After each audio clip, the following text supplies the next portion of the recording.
Assalamualaikum warahmatullahi wabarakatuh. Before starting the presentation, let me introduce myself. My name is Paulina Kokasisi Tanggang, student ID number 2441147, and my colleague is Yasinta Zahra, student ID number 244110099 from Management Class 24A. Here, we will discuss material on uji hipotesis T. Enjoy the presentation!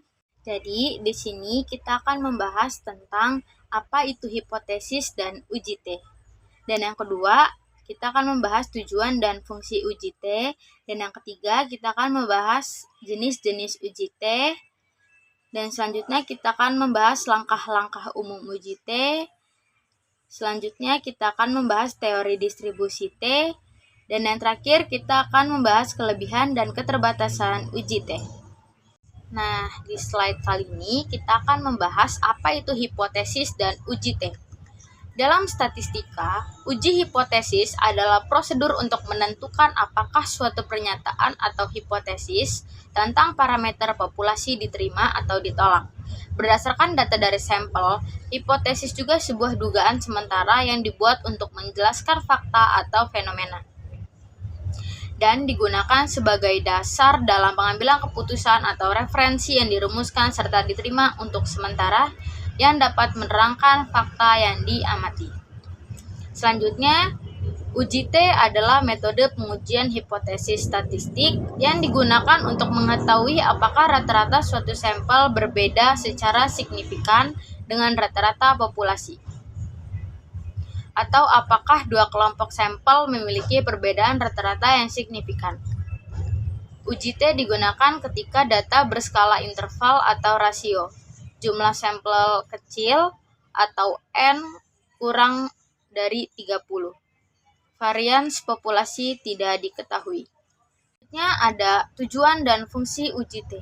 Uji T bertujuan untuk yang pertama, menentukan apakah rata-rata populasi dan rata-rata sampel berbeda secara signifikan. Yang kedua, menguji apakah terdapat perbedaan yang signifikan antara dua kelompok sampel. Dan yang ketiga, menguji apakah terdapat perubahan signifikan pada kelompok yang sama sebelum dan sesudah diberi perlakuan. Dengan demikian, uji T sangat berguna dalam penelitian sosial, ekonomi, psikologi, pendidikan, hingga eksperimen sains. Selanjutnya yaitu jenis-jenis uji T. Uji T satu sampel, one sample t-test.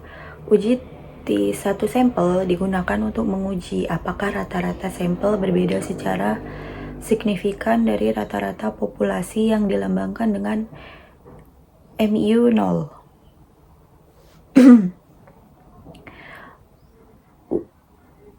Uji T2 sampel independent sample t-test. Uji T2 sampel independen digunakan untuk menguji apakah dua kelompok sampel yang tidak saling berhubungan memiliki rata-rata yang berbeda secara signifikan. Uji T berpasangan, paired sample t-test.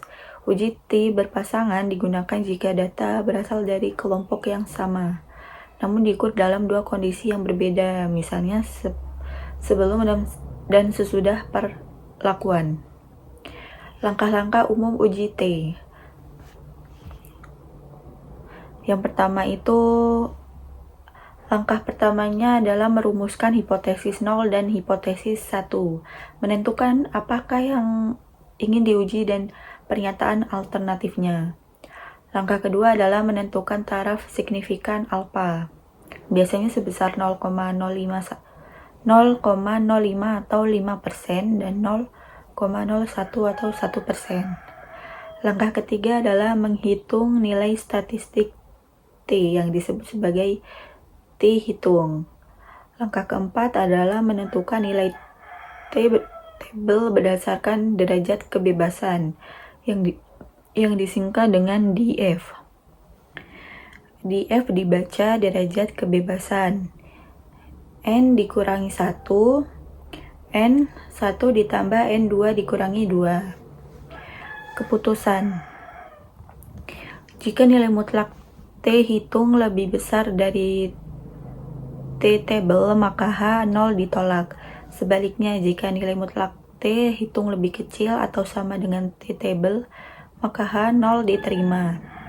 Kesimpulan. Langkah terakhir adalah menarik kesimpulan berdasarkan hasil pengujian yang telah dilakukan. Teori distribusi T.